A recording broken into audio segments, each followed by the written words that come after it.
I'd like to welcome you all this evening to In Conservation With. And my name is David Lindo. I'm also known as the Urban Birder. And I must say, before we even start and even introduce you to my wonderful guest tonight, that this whole production has been sponsored by Leica Nature Birding and also by King's Place Music Foundation as part of their Nature Unwrapped year. So thank you very much for those guys for making it possible. And I'd like to say good evening to Sacha. How are you? Good evening. Sorry, how are you, Sacha? Sorry. That was all right. How are you? Good evening. I'm all right. I'm very good. I've had quite an intense day, so I'm hoping that you're going to start with kind of crazy questions, getting me outside the issue of lead poisoning, which has dominated my week. Well, the thing is, we're going to start very gently, and then we'll kind of lead into those areas. I always like to sort of talk about us because we go back a little bit. I am a great fan of yours, by the way. I think you're amazing. You are absolutely. I'm not going to embarrass you now. I think Zoomers, this woman is a superwoman. She is absolutely amazing. We'll find out why during the course of the hour whilst we're talking. But you did win Woman of the Year award. Was it in 2017? Something like that. I was a Woman of the Year, so there were several. Yeah, but to me, you are the. There's no way about it. It's the. So that's fantastic. How have you been spending lockdown? Where are you at the moment? I'm in my flat on Dartmoor in the village of Chagford, which has been a pretty perfect place to be locked down. Also because I'm right on the main square, so any sort of supermarket trips are right across the way. But I've also been able to pretty much see everybody in the village I can sit in the window seat here and kind of look out for people on the way and chat to them from afar. So it's actually been not a bad place to be locked down. And I understand, does Nick Baker live in the same town as you? He does. You ever see him going shopping? Up the road and down the road a bit. Turn left and then turn right and you're at Nick Baker's house. Do you ever see him shopping, or does his Mr. do all the shopping? Well, he's now kind of, he visits there, gets take-out coffee from the cafe downstairs. So yeah. He doesn't go shopping then? What? I'm sure never see him carrying Sainsbury's bags, no? No, but his allotment, to be honest, his allotment was the pride of the allotments for a period. But yeah, he's local. Can I add something, David, on you telling me how wonderful I am? That there was a conversation that we had at London Wetland Centre after I came back from Flight of the Swans. It was a trustee VP kind of meeting at which you said that to me several times. You just kind of said, go for it. You really can do this. You really can do this.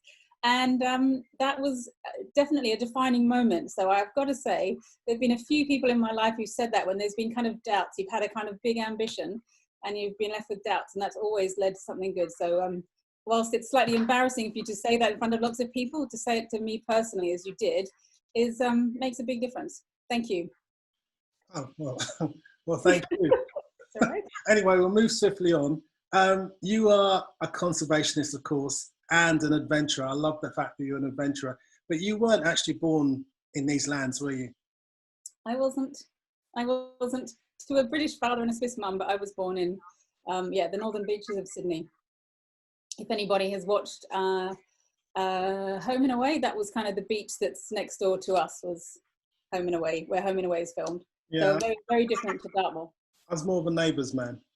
Right, that's Melbourne, no. But so you spent time, how long did you spend in Australia? Because it sounds like when you were out in the bush, that you were, from what I've read about you, a bit of a tomboy. I was a bit of a tomboy, so I moved around a lot as a child. My parents divorced when I was very, very young. So I used to do a term with one and a term with the other. My mum lived in the very southeast corner of Australia, and my dad lived in Sydney, sometimes in Canberra, sometimes in northern New South Wales. So I think I did 14 schools before I was 11, something kind of, or was 11 schools before I was 14, something like that. So I moved around a lot, but both my parents, my dad was very outdoorsy, always at the beach, in the sea.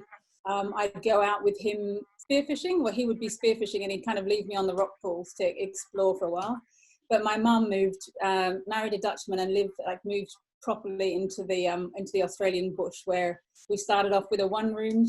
When I was 8, they bought a kind of what was originally just a one one-roomed house on a 40-acre block down a dirt road that was really rough. It was about, it's probably a half an hour drive out of town. And we were reasonably self-sufficient from the start, but no power, no running water, no flush toilet. It was a pretty basic lifestyle, and built the house over time. But yeah, spent a lot of time outside, had endless amounts of bushlands to explore, river. My nearest friend was 2 hours walk away, and we didn't have a phone to find out if she was home, so I'd have to enjoy the walk to get to see her, and if she wasn't there, walk back again. But yeah, it was, I have to say, my childhood was pretty wild in a healthy wild in a healthy fashion. The thing is, I mean, growing up in Australia, you know, as a non-Australian, you always think it's one of the most dangerous places to be walking around in the bush in and exploring. So as a kid, were you aware of the fact that if you stuck your finger around on the wrong part of a rock, you might sort of be bitten by a trapdoor spider or whatever? Or did you ever think about those sort of things? Yeah, well, they're kind of everywhere. I mean, our house had spiders in it, because there wasn't such a boundary between outside and inside. Let's say that we had no locks on the doors. We had pet wombats and wallabies that had ways of getting in and out of the house. Snakes coming in the house was a thing. Yeah, they were just wildlife was everywhere. We definitely had ways of walking around the bush. So anytime we were off on our own, we were taught, make sure you stomp your feet so that snakes and things know that you're coming. But we just got quite used to them. Like, you would just look at the toilet seat. You would look at the toilet seat before you sat on it. You checked your shoes always before you put your feet in them. It was just it's kind of normal. I saw something the other day whilst in my lockdown sort of jail, that when you are walking in the sea and there's stingrays around, the way to not get stung is to drag your feet in the sand. I never knew that. I thought by doing that, you'd probably kick one, wouldn't you? You'd rather kick it and disturb it than put your foot onto a spike. You were close to the sea in Sydney, weren't you? Yeah. I had, when I was in Sydney, I was in the sea all the time. And you asked before how long I'd been there, I think, but I moved back and forth quite a lot. But yeah, moving to Dartmoor, or in fact moving to go and work at Slimbridge, was the first time I'd not lived pretty close to the sea. Okay, so going back to Australia, what was your first kind of wildlife experience? Do you remember? Oh my God, how could you? My first wildlife experience, I don't know. Your third then, your third or fourth? My first wildlife experience, that's a tough one. That is a bit too broad a question, I think, because my parents, so when I was born, we were living in this little house, a little fibro house, it's now multi-million-dollar Northern Sydney houses, but at the time it was a little fibro house. You still own it? What? You still own it? No, we never owned it. We were offered it for $15,000 and my parents didn't buy it, but it was just a little fibro house. And at the time in Sydney, in the what it would have been about 1974, so 4 when I first remember it, 79, sorry. Everybody in the area had a can toilet that the dunny man used to come and empty the can toilet. This is now multi-million-pound property. You'd never believe it. But I was at the sea. Like the sea was maybe 100 meters walk away, and I was in the sea all the time. So I suppose early memories, are they nature really? My dad desperately tried to get me into surfing, and for me, I was really always just interested in putting my mask on and snorkeling around the rocks, hanging out in the rock pools. So I suppose that would be my first wildlife experiences with that. But there's always been kind of birds. It was a very, very green part of Sydney at the time. So there was always wildlife everywhere. I can't really think of what was a first. Okay. Well, look, the fact that you like swimming around in water leads me to the other most fascinating, one of the most fascinating parts of your life I'm really interested in. And that is when you discover that you can hold your breath. Oh, yeah. I find, for those who don't know, for you Zoomers, you're looking at someone who beat the world record for breath holding. 6 minutes and 22 seconds, yeah? Yep. So tell me about that. How did that come about? How did that come about? Okay, so I've always, how did it come about? I've always known that I had quite good lungs, as it were, playing mermaids in the pool. I could play dead, basically beat anybody else at kind of how long you can swim underwater for. I could play dead quite convincingly, which is a bit of a scary thing to realize. And how did it come about that I ended up freediving? I think both of my parents were they were both scuba divers, quite keen scuba divers, and part of the training at the time had been breath holding, and that both of them had been quite good at that naturally. So I think I always knew that I had a bit of a talent for it, but it wasn't until actually I was in the UK that I realized, well, I had an experience on Trafalgar Square in London, where I was taking a photograph from the steps of St. Martin in the Fields. And I was taking a photograph and I stepped back and I knocked some poor guy over, and he had his bag over his shoulder, and all these photographs spilled out all over the place. And they were all of freedivers. And I looked at it and I was like, wow, what's that? And he said, I've just been on a freediving course and took pictures of people. And I said, like, well, what is that? Is that a real sport? Because I kind of instantly thought, I have bad hand-eye coordination. I'm pretty rubbish in anything that involves sprinting. Maybe I could do that. And I had been diving on a shipwreck a few times off the south, and I'd called up the instructor that he'd been with, and I said to him, is it possible to free dive the James Egan Lane, which was this beautiful shipwreck?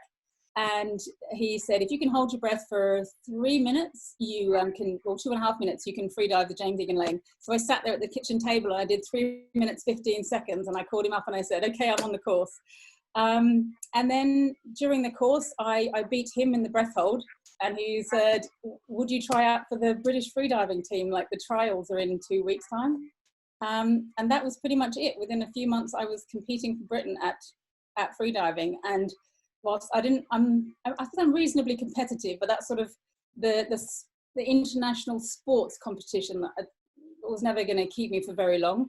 But what I loved about it was the intense, like, training opportunities. When you're like, the first World Championships was in Ibiza, and you'd basically be on, like, your training vessels, 9 different lines hanging off the bottom of them, and you could see how everybody else was training. And I remember a moment there of pulling myself down a line to 20 meters and hanging out at 20 meters, kind of like doing a dance and waving to other people, and just thinking, wow, like 6 weeks ago, I would not have thought this was possible, to hang at 20 meters for 4 minutes and go, isn't this fun?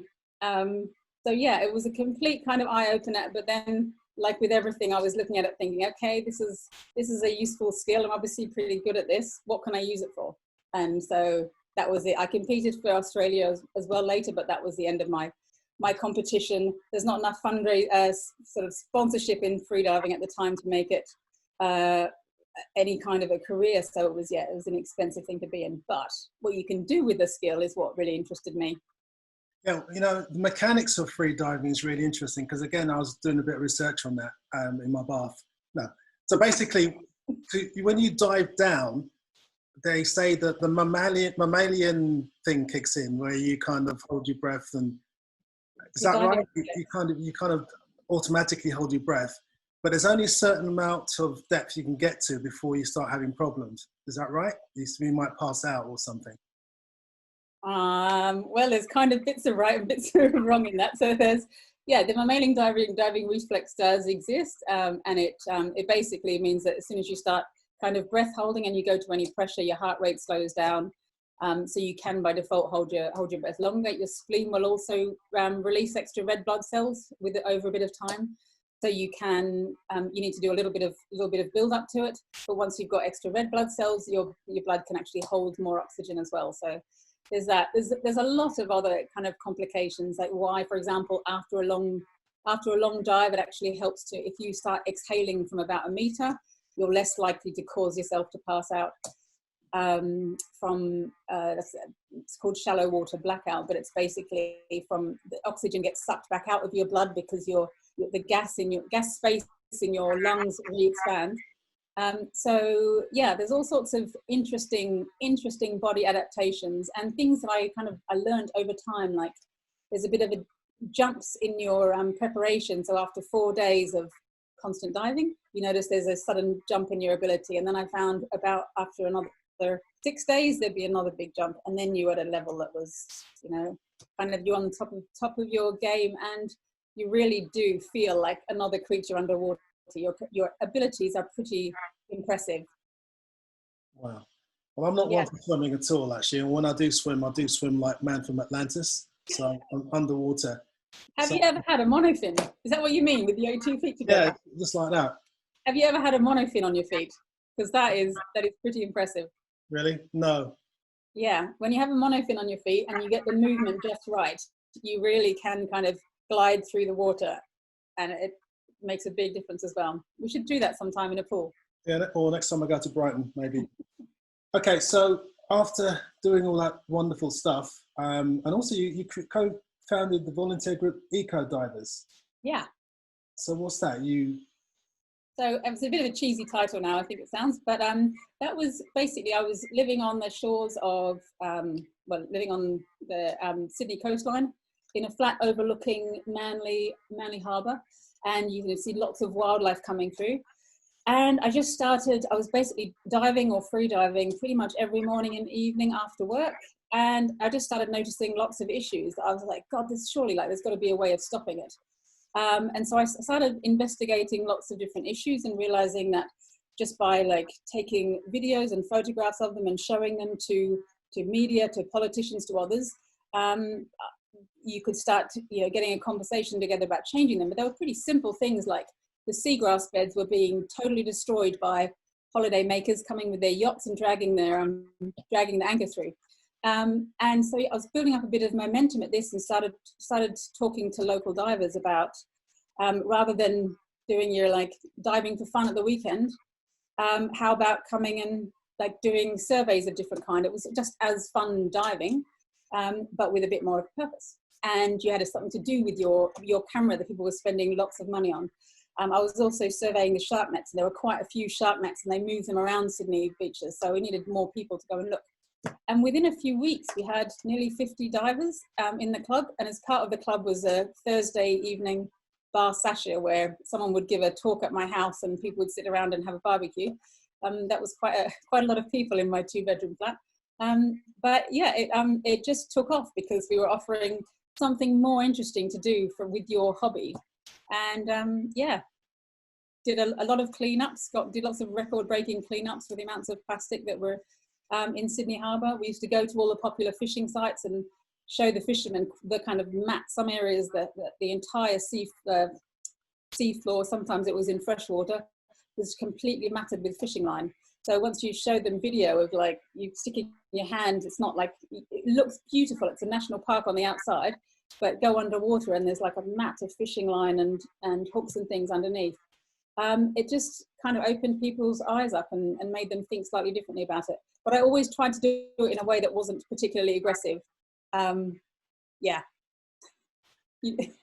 comes a point where you run out of patience, but that was always the intention. Yeah.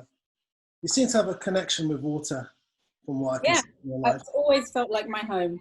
I would never, ever, ever have picked myself being somebody who flies around in a paramotor. It just never would have occurred to me. Water was always my second home. My mum used to say when I was a kid, it was really hard to drag me out of the surf. I've always had a fair bit of extra padding as well, so I would stay warm for a lot longer than anybody else. So yeah, water's my. But even when you were floating in the sky, you were still connected to water because you were floating after water birds. But we'll talk about that in a second. Let's talk about when. Let's talk about when you moved over to the Wildfowl and Wetlands Trust. Another bit of water there. How was that? What was your time at the WWT like for you? Great. So to be completely honest, it wasn't a particular target organisation. I happened to be in the UK, and I had an issue with my grandmother who wasn't very well, and I decided actually that I should try and stay in this country a bit longer. So I just applied for a 9-month maternity cover, and I got it really pretty quickly. And it wasn't until 2 weeks into my job that I realised it was Wildfowl and Wetland Trust, not Wildlife and Wetland Trust. And for all the birders out here, I'm really sorry to say this, but growing up in the Australian kind of bush, spending most of my time in the water, at Mum's we had kind of wedge-tailed eagles flying around. so much bird life everywhere. When I realized it was wildfowl, which was ducks, geese and swans, my gut reaction was, oh my God, that's like a bit like domestic animals. Like, how can I make that exciting? And I'm so sorry for saying that now. I'm just going to admit it. And then I found myself, there was, I think, two kind of defining moments. One of those was going around before the centre opens with the wardens at Slimbridge and hearing them talk about the surveys and the bird behaviour and what they could tell from sounds and from other things. And that kind of made me start going, wow, I'd never even thought about birds in this way. And then I had a moment up at Claverock in Scotland where I was actually having to take the one show out. And the crew had arrived and they were kind of being a bit slow as ever. And the warden was just saying, get down, get down. And I was kind of going, well, what's all this about? So we ducked underneath a bush. And I think 25,000 geese flew over our head. And I had my camera on at the time, and there's just me swearing over the top of it because it was just such an awesome experience that I kind of went, okay, I can see this is a way to really inspire people and to inspire people that have no prior interest in nature. So that was how it started. Okay, well, obviously your association with the WWT led you to sort of get involved with this whole thing, which made you well known outside of the conservation world, and also given the moniker the Human Swan. Can you take us through that story? Because I'm sure some of the Zoomers here will not know about your epic journey you did with Buick Swans. Okay. So I suppose that came from, so one of the things I've loved about being at WWT was that it was kind of small enough to be nimble and to be able to, I suppose, try different things, but also very collaborative. So on this occasion, I've made a bit of a niche for myself as being able to straddle the conservation. My background is also biology. I was once a marine turtle geneticist. That hasn't come up yet, so that's my background. But I'd been in communications for probably 10 years by that time. And so I managed to straddle the kind of the science and the communications departments.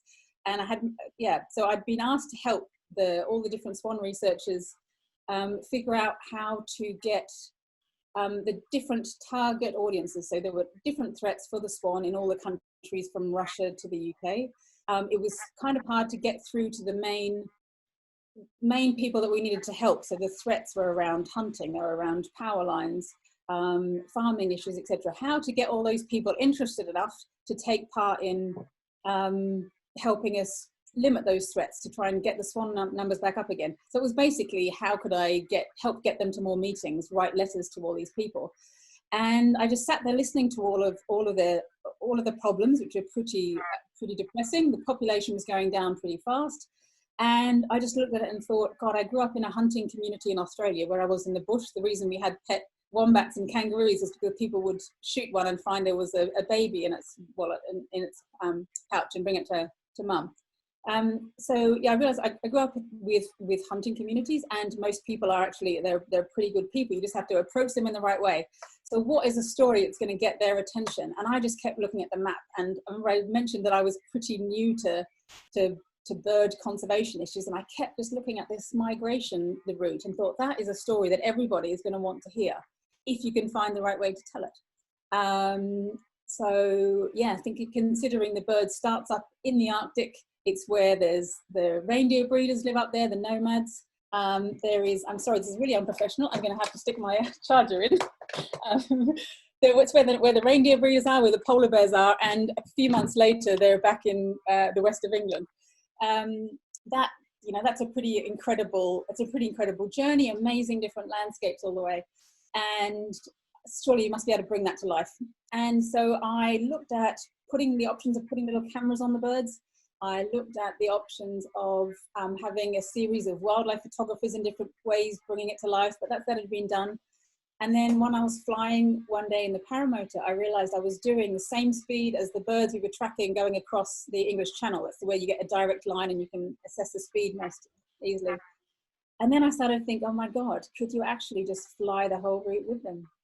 And I sat on it for a few months. until I started keeping me up at night, and I wrote a letter off to, just a note off to Julia Newth in our conservation department and said, this is completely bonkers, but I have to share it with somebody. And yeah, she wrote back and said, you are bonkers, but let's have coffee. And that's kind of where it started. And before too long, pretty much all the partners in every country, all 11 countries, said, this is mad, but it's so mad it might just work. And so there we are. WWT gave me $3,000 to go and see if I could figure out how to cross the first 1,000 kilometers that had no roads and runways. Okay, let me stop you there for a second. Let's just rewind a bit. You talk quite casually about paramotors as if, you know, you're born sitting on one. Where did that come from? How did you work? I mean, that's pretty scary, isn't it? For anyone that didn't want those things. So it's not anymore because I've done 7,000 kilometers hanging off of one.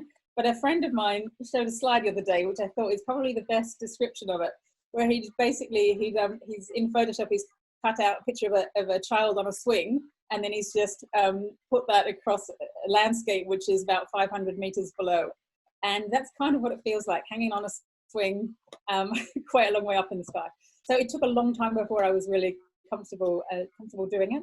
When did you start with a paramotor? Where did that come from? I mean, what was your first experience with a paramotor? Why did you get on one in the first place? So I had developed from a horrible flight in Panama in a small plane where we all thought we were going to die for about 40 minutes. Really small plane. I developed a fear of turbulence in any aircraft, so big aircraft and everything. So bad that I found myself one day gripping this poor lady next to me, and I gave her fingernail marks in her arm. And that was just on a normal takeoff pretty much. And I thought, I've got to deal with this. And for me, being quite kind of analytical, I thought what I've got to do is like override this irrational fear of any kind of air turbulence by learning to understand air. If I knew why the turbulence was happening, maybe I could, you know, challenge the other side of my brain.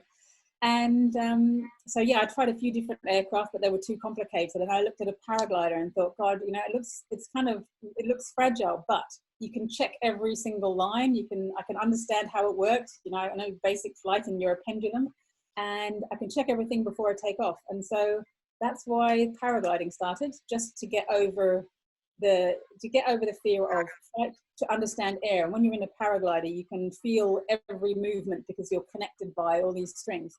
So you just get to feel like, what is the air doing? What are the signs? How do you know what it's doing? And I hated it. I hated it for about 2 years, but I kept doing it little by little.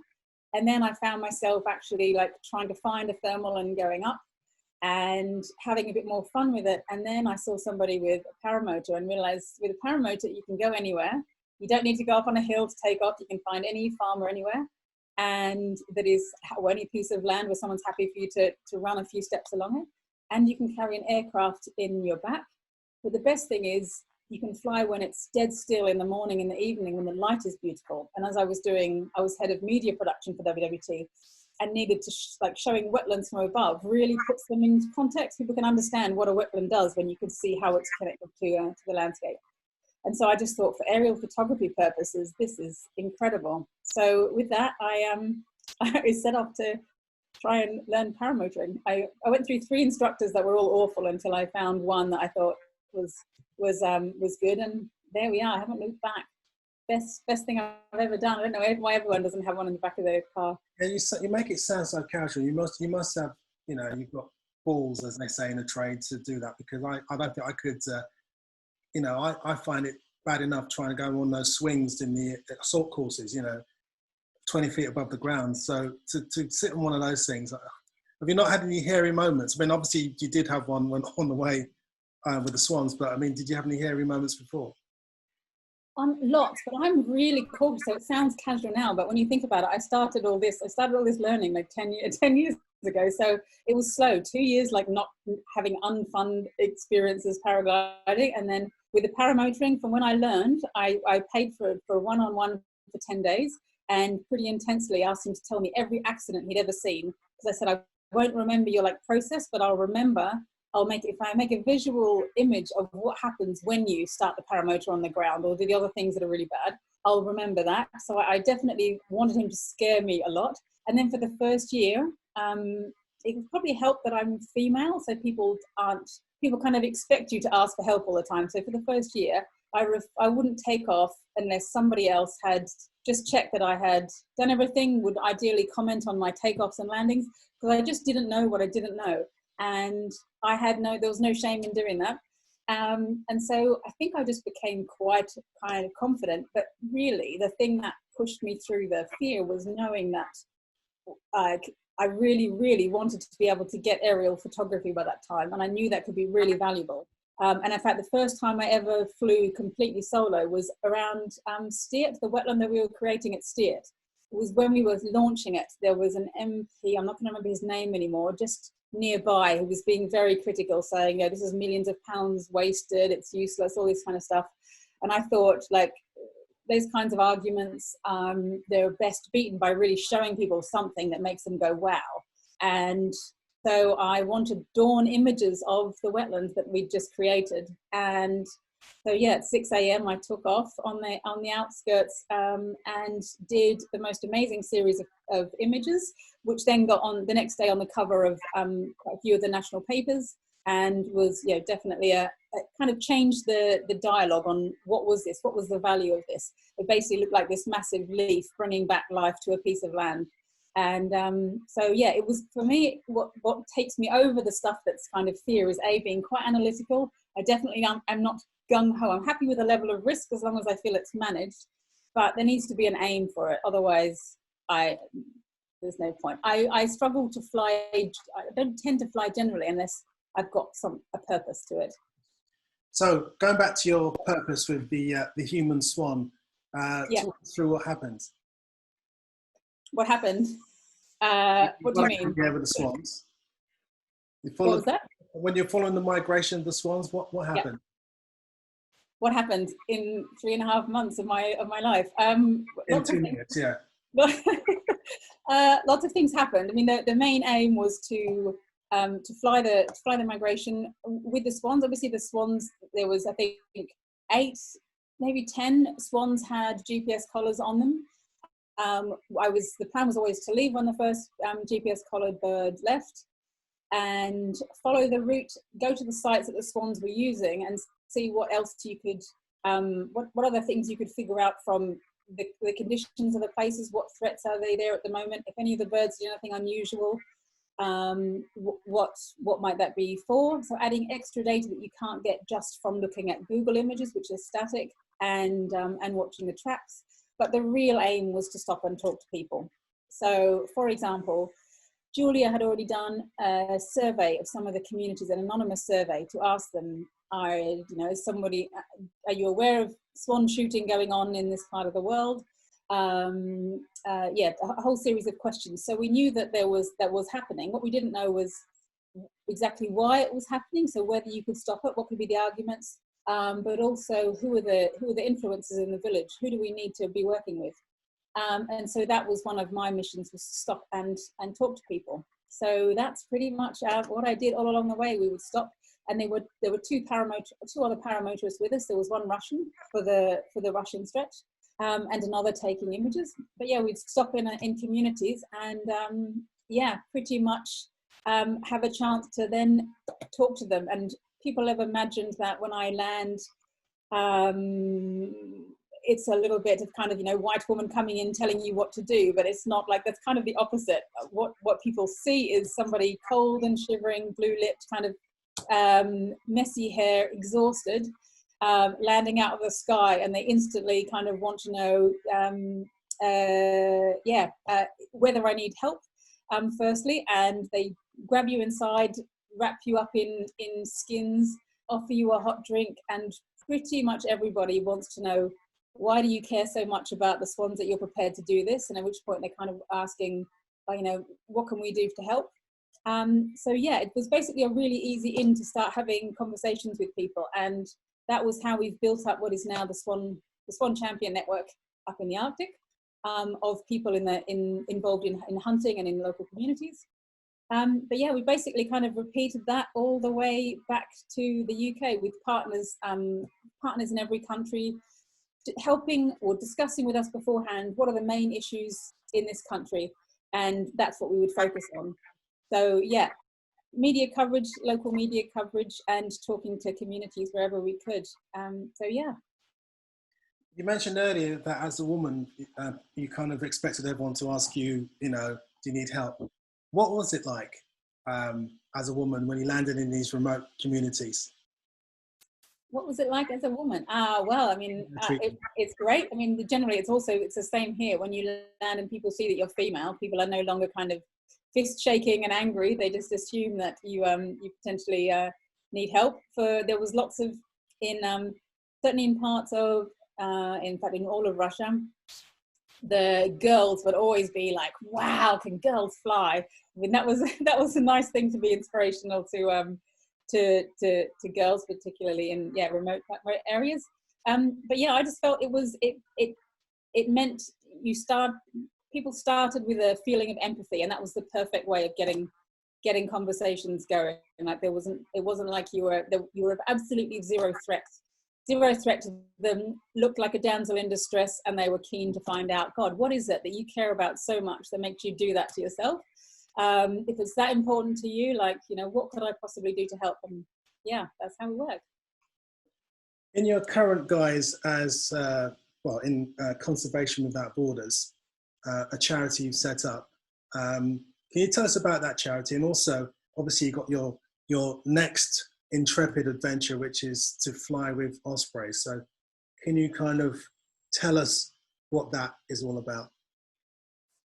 Okay, so Conservation Without Borders, I left WWT to set that up to do, I suppose the Conservation Without Borders refers to a few things for me. One of them is transboundary projects. I mean, lots of people had said after Flight of the Swans that it's really hard to get people excited about birds that are constantly moving, that are not kind of in your same place all the time. To get people along a flyway all motivated at the same time, there's always a really big challenge in countries being able to say, well, what's the point in me doing my bit if everybody else doesn't do their bit? So we just managed to get a lot of momentum all along the flyway, and I wanted to do more of that. And in fact, I was asked by lots of people to do more of it, knowing full well that it wouldn't be the easiest thing to fundraise for, which is the challenge that we've always got in setting something new up. The other things for Without Borders was wanting to engage people well and truly outside the normal spheres of conservation. So I had too many conversations on my flight with the Swans with people who would have been our target audience, saying, yeah, well, we could do something, but why hasn't anyone, if you've known about this issue, like the Nannettes on the tundra, if you've known about illegal shooting for 30 years, why has no one spoken to us about this before? And I thought, wow, it's true. Like, we think that we're doing lots of communication, more research, more data, but if you're not getting to really out to people, that's a problem. And secondly, the number of people, when you had like a face-to-face conversation, that were happy to make some pretty big commitments, as in human to human, like, I want to help you. What can I do to help? And so even the Nannettes who live, they don't have agriculture because they live on permafrost, but they would say things like, well, there's other things that we need to hunt some birds, but we're happy to be involved with conservation. So basically getting out to more people, that's the Without Borders. And there was also a moment with, again, one of our reserve wardens at Slimbridge, who said, when I was running a session around kind of a version of strategy, our next sort of 5-10 year strategy, I wanted to involve lots of more people in it.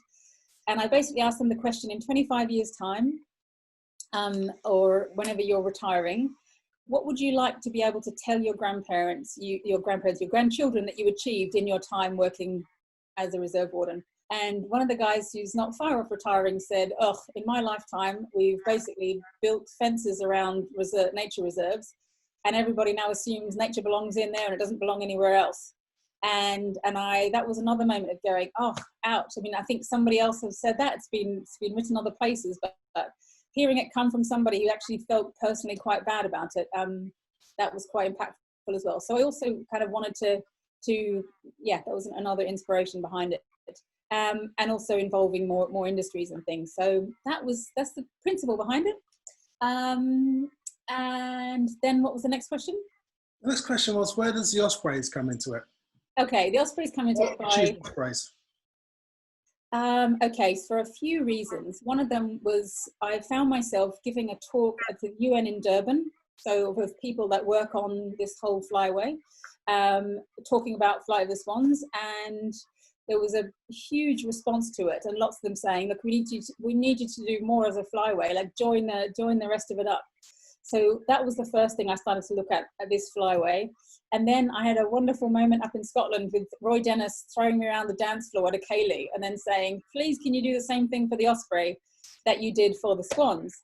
And at first I thought, well, the Ospreys were kind of started to recover. I know it's reasonably common in Australia, it's quite a common bird.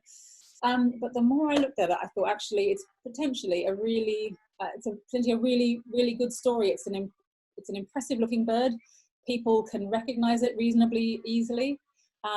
It has been, extinct in lots of parts of Europe, so there's lots of countries that are interested in it. And it also does an amazing journey. It's a great icon for, like, in general, environmental health, being that it relies on kind of big old trees for its breeding. It's also feeding in marine spaces, in freshwater. So it relies on healthy aquatic systems. It's a really good icon in lots of ways. And it's a good story in that it has started to make a comeback with lots of help from different people, from landowners and others. So yeah, like the Osprey seemed a really obvious choice. So what's the plan? What's the plan? Okay, so the plan is to fly from Scotland all the way to Ghana. We originally what? In your paramotor. In the paramotor again, yes. So on the last trip, I insisted on flying the whole journey. Having also, I spent a time at Australian Geographic working with conservation and adventure together. And I know that Australian media and British media like to knock people, put them on a pedestal and then knock them down. And so I thought, once we've said, she's going to fly 7,000 kilometers following birds, to then not fly 7,000 kilometers just seemed quite risky. So I put myself through pain. Anyone who's seen photographs of me at the end of the Swan expedition will know that I looked pretty shattered. So for the next expedition, there's a few things that are a bit different. I'll be doing more aerial surveys, for example, aerial photographic surveys of plastics, for example. And so we're flying the whole journey, but in stages, if that makes sense. So I won't be desperately making sure that I fly every inch. If we have bad weather for a week, I'm not going to sit there for a week and then have to fly every day, because I'll miss opportunities to speak to people. So we'll fly as much as possible, weather permitting, and similarly stop and talk to people all along the flyway. But the flying will be very different. So the Osprey, as I was saying before, flies, does a lot of flying on thermals. So thermaling, turning the motor off, thermaling, and then doing long glides, again with a fastish wing. Doing some quite long crossings. So the Pool to Cherbourg will be a 100-kilometer water crossing. I really want to do that because of the reintroduction there, and that's a route lots of Ospreys take. Takes us through the mountains, which will be challenging flying again, and then across the Sahara. It'll be really, really interesting from a journey point of view, from the idea of getting inside the head of an Osprey, thinking about the differences between how does an adult Osprey kind of behave and see the world, how do the juveniles see the world if they're doing the migration on their own for the first time, as opposed to swans that do it with their parents. So trying to get inside the bird's head, but also looking at the major issues along the flyway. So what I love about that particular story, that particular plan, is I love the fact that you are talking to people along the way, because I think it's so important to involve people on the journey, because then they have some kind of ownership, haven't they? Yeah, they do. And that's been a key thing of the expeditions. So certainly of the Flight of the Swan one, I had long discussions with the research team about the narrative of saying we're on a mission to find out what's going wrong for the swans, when they could also say, well, we've been researching this for 30 years, like we have a pretty good idea of all the things that are going wrong for the swans. But there's it definitely became obvious there's a bit of a 3-stage process. The initial thing is people's attention is grabbed by crazy lady trying to be a bird. Like that's the first thing, like why would you do that? The next bit is getting them involved with, we're trying to discover something. So it's a much easier conversation for people to engage with, where they're like, oh, there's a mystery. Well, maybe what do I know? What could I add to this? And then you can obviously show them bits of evidence you have, but that was much better than saying, we know that shooting is happening here. Who's at fault? And then, that's, a really important part of it. And then also the thing that I found really made people start going, God, what could I do? Was when I told stories about other people along the flyway that are doing their bit. So when I tell, the local kind of farmers near me, that Nanette's people had said, well, we don't have to, we could change what we shoot if we knew the population was going down, like involve us more in conservation. That inspires them. And when the Nanettes heard that, when they kept asking me, but how do you know the swans are declining? And I said, well, volunteers go out all across Europe and they try and count all the numbers of birds at the same time. They were like, wow, they do that for the birds. Like that's it. They were really impressed by it. That people care so much about birds to do that. So that was inspiring for them. So yeah, the third stage is definitely telling people stories about other people a bit like them that are stepping up, and it makes them go, okay, what can I do? Do you think that conservationists talk enough to people? Because no, for me, I get the impression that conservationists are great at talking to each other, but there's no communication to the outside world. Yeah, there's I suppose it depends. There's looks. I suppose when you're in the world of conservation, you kind of see it's hard to say conservationists and know what you're imagining, because there's so many different colours and flavours of conservationists. But generally, no, there's a lot of talking to ourselves, and I just found it, complete. On the last trip, I found it so inspiring. The number of people that were interested. If you certainly have to start with the story, like less with the numbers, but once you start with the story, the number of people that are prepared to do something was really impressive. So I also think that we're just not bold enough. A lot of assumption that people won't help. So there was one situation where there was a problem with kite surfers constantly disturbing this one big wetland, and the kite surfing, which all the birds are pretty much using on migration, and kite surfing's only really grown in the last 10 years there, and there's a big issue. Papers have been written about it. When I said, have you tried speaking to the kite surfing organisations? And the answer was, well, there isn't really a national organisation for it, and they wouldn't help. And I was like, really? I can't imagine why they wouldn't help. So I just think there's an assumption that there's too much assumption that people won't be prepared to help, and we should just ask more as well, ask for more help. I think there's a bit of a challenge with the narrative of lots of the marketing and membership of a charity is to say, we've got it covered. There's this problem, but we've got it covered if you support us, which you kind of have to do. But then it's quite hard to also be vulnerable and say, look, we haven't got this covered. We need you to help. And I think we need to be doing a bit more of that vulnerable, please, we need you to help, because people want to help. Do you think that conservationists need to learn a bit more? For example, there's a magazine that I know, which I won't mention, that ran a series of articles encouraging young people to get into conservation. So be an oceanographer, be a photographer, there was nothing in there in terms of guidance to things like public speaking.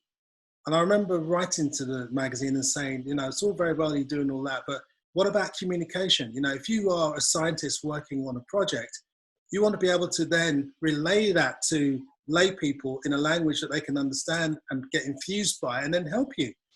And they said to me, we didn't think it was important. So I wrote back and said, that's interesting. I said, there's an amazing orator that I know. You might know him as well. It's in natural history. He's amazing. His name's David Attenborough. Have you heard of him? Of course, I never responded to me. And that's what worries me about the future of conservation in many respects. We're churning out a lot of young people who are being molded by some NGOs, which I find personally quite dull and conservative and not creative. And they come churned out, they know all about the conservation in terms of the science, but they don't know how to talk. And to me, especially in this day and age, you need to be able to communicate. It's so important. That's why you stand out for me, head and shoulders above a lot of people, because it's about people. And that's what people in our world forget. You need to talk to people to get them engaged. It's so important. Yeah, there's quite a few youngsters that have kind of that have YouTube channels and are talking wildlife, but I think also it's being really comfortable with accepting that people like stories and that you can really talk in very human stories. So it was a tough process for me, definitely, going from you know, having lots of really useful information and thinking like, give people the information and they'll change.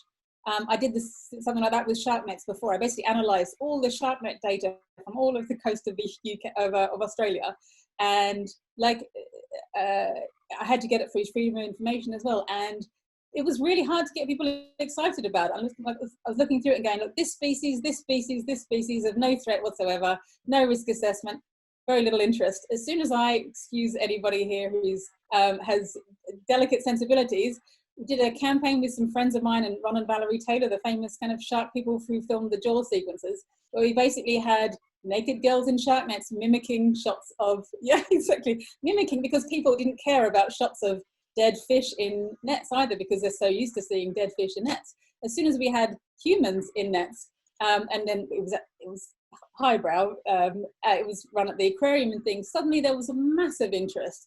And I just kind of went, you just have to accept that, like, find the things that you really can imagine people at the pub that you've never met before are going to go, oh, really? And they're often the things that, the stories that are going to at least start getting through to people. So yeah, I've become very, very comfortable at talking in stories. Yeah, I mean, I learned the hard way when I did my Vote for Britain's National Bird, which is like a fragment of what you did. But I found it very difficult to engage the NGOs, the very NGOs in my world. They weren't interested. There was no creativity. And I was shocked, you know, going to all the NGOs and saying, listen, this is what I'm doing.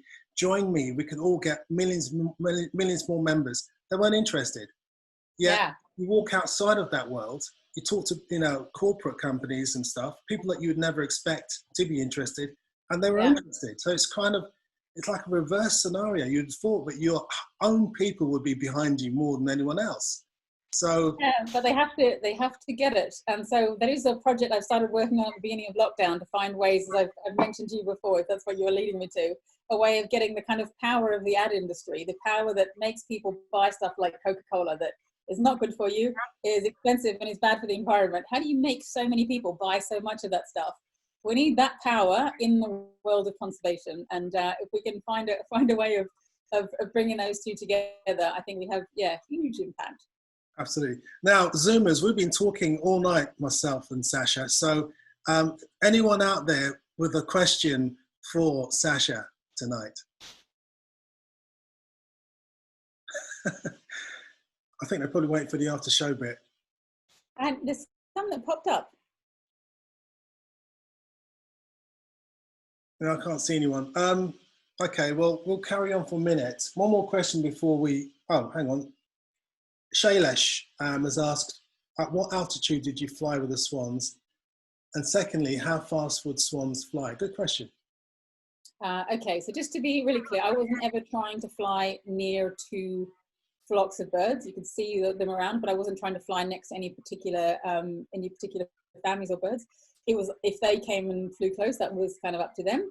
But the altitude varied drastically. I know that if you go on Wikipedia, because people tell me all the time, like a swan has been seen flying at 27,000 feet or something like that, which I kind of find quite hard to believe because of the lack of oxygen up there. But most of the flight across the Russian Arctic, certainly when it was overcast, we kind of limited to flying quite low. So we did most of that flying at around 200 to 500 feet, like reasonably low. It also was better for getting a good understanding of the habitat. So as we were flying along, I was looking for, you know, where's there pondweed and things around. And so, so we flew reasonably low there. There was a big stretch of Russia where it was allowed to fly, but only if it was below 300 feet, and that's over forest. And it was much lower than you'd ever normally fly, but the Russians couldn't guarantee separation with aircraft at that point. So that the only way that you could not hit unmanned aircraft was to be below that altitude.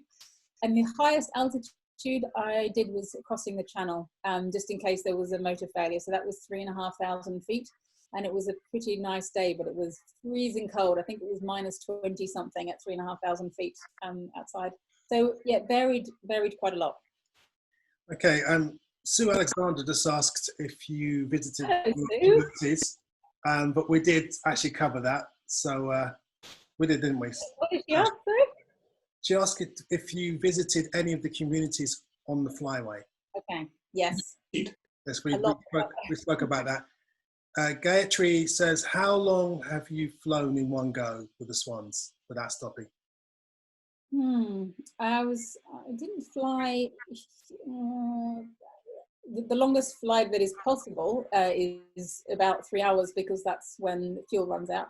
But I wouldn't normally fly for more than 2 hours at a time, because there's normally communities more frequent than that. But also it would get extremely cold. So I had battery-powered gloves, and the batteries won't last all that long either. So as soon as you start getting cold, your brain doesn't work very well. So it was kind of too dangerous to do much more than that on the Arctic trip. On this next one, when it's warm and you can thermal, there's no motor required, then who knows, there's potential to go for whole days. Okay. Andy K just got quite a big question here. Do you think lockdown will have overall benefits or setbacks for conservation, and what can we learn from it? You may want to think about that and perhaps answer it in the second half, maybe. We can. I mean, I certainly think it's given us the best opportunity, a new sight of what is possible, and a much more agreed view on what is possible, what are we able to accept.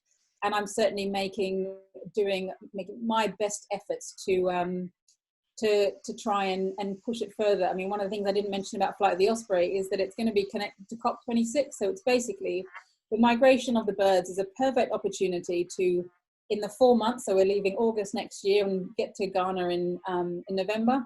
It's a perfect 4-month lead up to that conference, where there'll be a lot of people, thousands of people in the same space talking about the details of wording and documents. And I see this expedition as kind of reminding people that of what climate change and all these other issues we're talking about, what does it mean in real life? And so hopefully we'll set the stage for their communications, so that hopefully it inspires as many of them as possible to be as bold as possible. And I spoke at an event in January where at the end of it was just after we lost our house in the Australian bushfires, if we hadn't mentioned that earlier, but that was a pretty massive moment in my life. We've fought bushfires and things before, but on this occasion, we were looking at a 40-something kilometre long bushfire with a storm. The kind of fire and storm was about in total about 11 kilometres high, and I just had to, despite the fact that we'd pumped 120,000 litres of water to the pumps above this wooden house, we just had to decide that there's no hope, like we just could not fight it. And that definitely gave me a sense of like we've got to aim high or not bother.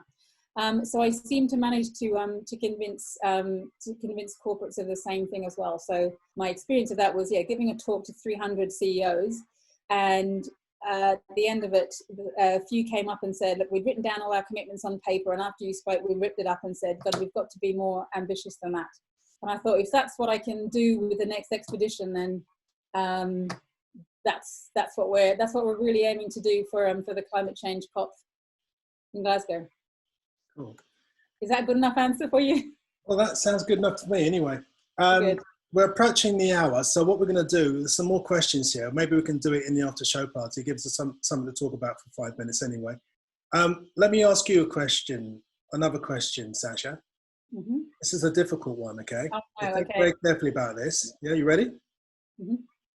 What's your favourite bird? My favorite bird, I've always loved the cormorant, and I know these birds are they're a little more contentious in the UK, but I've always loved the cormorant for being good in the sky and good underwater. I once had one kind of swim past me when I was underwater. But the other bird I really love is the secretary bird. They're so powerful, quite glamorous, really powerful, and just amazing in action. So yeah, but no, I probably should have said swans. I'm always the swans are gonna feel like my family. Yeah, those two are I think are really impressive. What's interesting about secretary bird, as you say, its power. Apparently, with one stamp of its foot, it can shatter a man's hand. Did you know that? Very useful skill, I'm sure. Yeah, it could come in handy. And notwithstanding the current pandemic, if you could be anywhere on this planet right now, where would it be? Oh, in reality, probably with my mum. She's having to live in a donated caravan. At least it's on the beach, but yeah, that's probably where I'd be right now. But I think Australia is going to be not letting people in for until the middle of next year potentially. So that's where I would be. Wow. Okay. Well, before we close this part of the actual evening, I just wanted to quickly let everyone, all you Zoomers out there, because I know you're so excited and you want to find out what's happening next, to tell you what's coming up in terms of In Conservation With interviews. And basically, I'm running these until the end of July, and then you've got a lovely break until possibly October, and then you can come back and we'll have a load more people. But tomorrow we've got a guy called Chris Wood, who is one of the top boys at the eBird app, part of the Cornell laboratory, and he'll be talking about migration and talking about how the data that we put into this app works. On Friday, I got Gillian Burke from Springwatch, and she'll be talking about what it's like being a woman in natural history, because she's a filmmaker as well as a presenter, so that'll be really quite fascinating.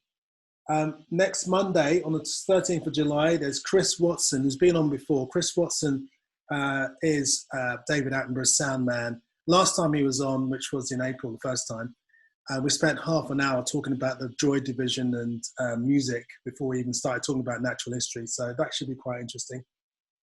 Monday, the 20th of July, we have a lady called Darlene Cavalier. Lovely surname, Cavalier. I thought it was Cavalier, but it's actually Cavalier. And she has written a book, which is called The Field Guide to Citizen Science. And she's going to talk about how to be involved in citizen science from a lay person's point of view. On Thursday, the 23rd of July, we've got a guy called Robert Oates, and he'll be talking about getting senior birders traveling. He's all about getting older people out watching birds, which is unusual because most people are trying to get younger people out. And then I've got another guy on the 27th, Monday the 27th. His name is Doug Ptolemy. You may not know him, but he's written a book about conservation, and it's all about his version or his vision for grassroots approach to conservation. And on top of that, we've got Nick Baker. I can't remember what date he's coming, but he's talking about insects, of course. He's your neighbour. And the other person is this really interesting woman called Polly Morgan, and she's an artist. She makes art using taxidermy, and she makes really dark art, and her art's been bought by people like Charles Saatchi. She's a fascinating woman, so that's another person coming up. So that's all coming up. At this stage, I like to, well, this is a point where I put my hand to my brow, feel very sad to say, but this is the actual end of the hour with you, Sacha.